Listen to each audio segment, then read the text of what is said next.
It's time for another Dice Tower review with Brian Hoier.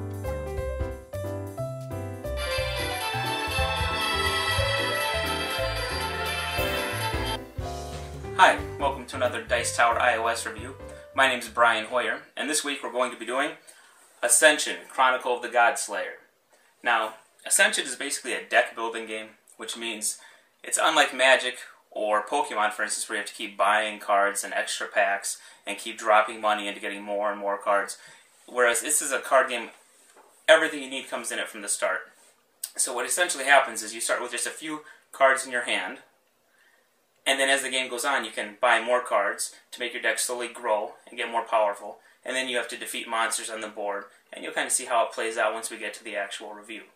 Now, before we get started, one little warning, I guess, is that I've never actually played a deck building game. In fact, we ordered this, the physical copy, to play and try it out before I played the iOS version, but because of the holidays, we never quite got around to it. So, do I like deck building games? Let's take a look and find out.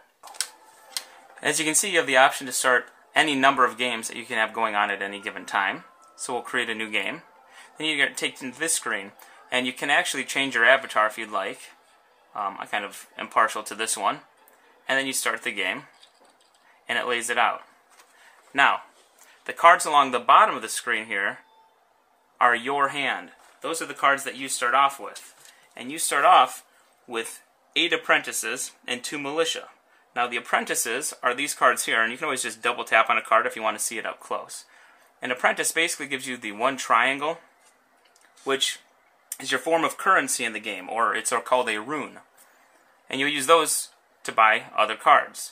The militia has the sword at the bottom, and he basically gives you your power, which allows you to fight or beat other monsters and gain victory points. You just tap it once, and it goes back down.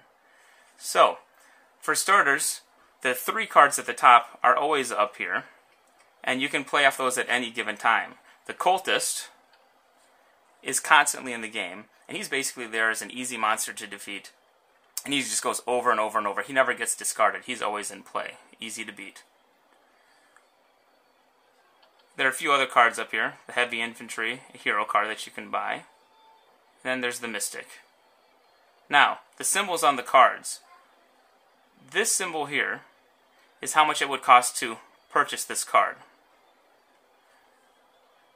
She's worth 2 more runes. And then at the end of the game, the star in the bottom left-hand corner of the cards tells you how many victory points that card is worth. If you look at the main board, you'll see that there are 60 points. Every time you gain points, this will count down. So if after this turn I get 5 points, there'll be 55 points left in play. The other player will go. Whatever they get will be subtracted. And it goes down till it reaches 0. Once this counter hits 0, everyone remaining gets one last time around the board.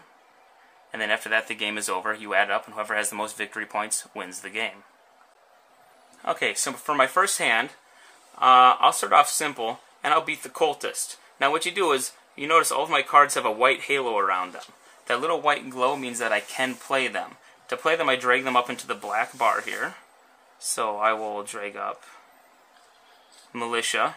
Now, if I'm not sure, I can always double tap on the cultist. Oh, he takes 2 military points to beat, and he's worth 1 victory point when I defeat him. So let's put him back. I put in play 1, 2 militia. Now I have 2 points. If you notice, he now is glowing red, which means I can play off of him now because I have enough cards here. And it always gives you nice little visual cues like that as to what you can do. I have 2 points. He takes 2 to beat. I grab him, drag them to the void over here. That's where you take defeated monsters. And I killed him. And if you notice, I just got the victory point down there in that star. Now, besides the 3 cards up here that I can play off of, there are always going to be 6 cards lined up here that can be played off and that are available. As they're either defeated or bought, they'll be removed and then a new card will be put into play. So, I want to add to my deck. I will drag up my apprentices. I have 1, 2, 3 points worth. I can buy anything worth 3. Now, I could buy this card because it only costs 1. And then it'll tell you a little bit about the card and what it's good for. Or I could buy the Shade of Black watch for 3, which is exactly what I have, and I cannot buy the Demon Slayer because he costs 4. He's worth more victory points, he's a more powerful card, but I can't buy him right now. So, as you can see, again, the ones I can get are highlighted in green. I'm going to go for this one. I drag it down to my deck, and he goes into my discard pile, so that as I use my cards up, they'll all get shuffled together again, and now that card has become part of my deck. And each round you play, you'll keep adding more and more cards to your deck, making it bigger and more powerful as the game goes on. You saw that it was replaced with a new card. I have no cards available down here to play, so I have to end my turn. And the computer will take its turn.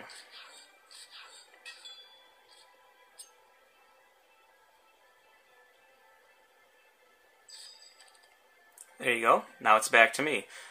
I drew my hand from my rather small deck at the moment, and I got nothing but apprentices, so I have nothing to fight with this time, but I do have 5 cards with which I can buy something. So, I'm going to go for the Templar up there, who costs 4. 1, 2, 3, 4. Anything I can buy is now highlighted in green. I'll grab him, drag him to my deck, and now he's part of my hand. Actually, I can do one more here. We'll drag him up, and I'll grab the Void Initiate too. There we go. Now my cards are used up, and I'll end my turn. So, final thoughts on Ascension Chronicle of the Godslayer. I really like it. It's a very fun game, and it's kind of turned me on to the idea of this whole deck-building genre. I really enjoyed the fact that while playing, it has a great tutorial, first of all, but then once you actually get into the game, it highlights the cards and lets you know what you can play off of.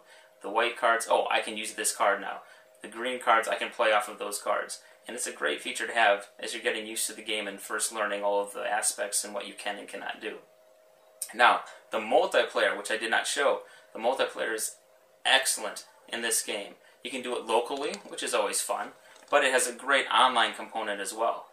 The best aspect of the online multiplayer is you can play, I'll call it Words with Friends style, meaning you take your turn, and they don't have to play right away. It'll send them a message saying, hey, you have a game that's ready, it's your turn, play when you get a chance. So if they're at work, it'll wait, and they can play in their lunch break, they can wait till they get home that night, and then they can play and take their turn, and then it'll shoot you a message saying, now it's your turn.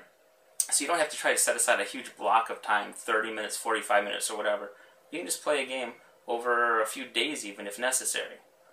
More developers need to do the things that this game does. They kept all of the original artwork, they have all of the features you'd expect to find, and it's all implemented really, really well. I'm going to go 2 thumbs up on it, and if you haven't picked it up, you should, because there are no other deck building games out there on the iOS that I'm aware of, at least. Thanks for watching our review today. For more information about board games, as well as the #1 board game audio podcast, check out Dicetower.com for reviews, interviews, and more. I'm Eric Summerer, and you've been watching The Dice Tower.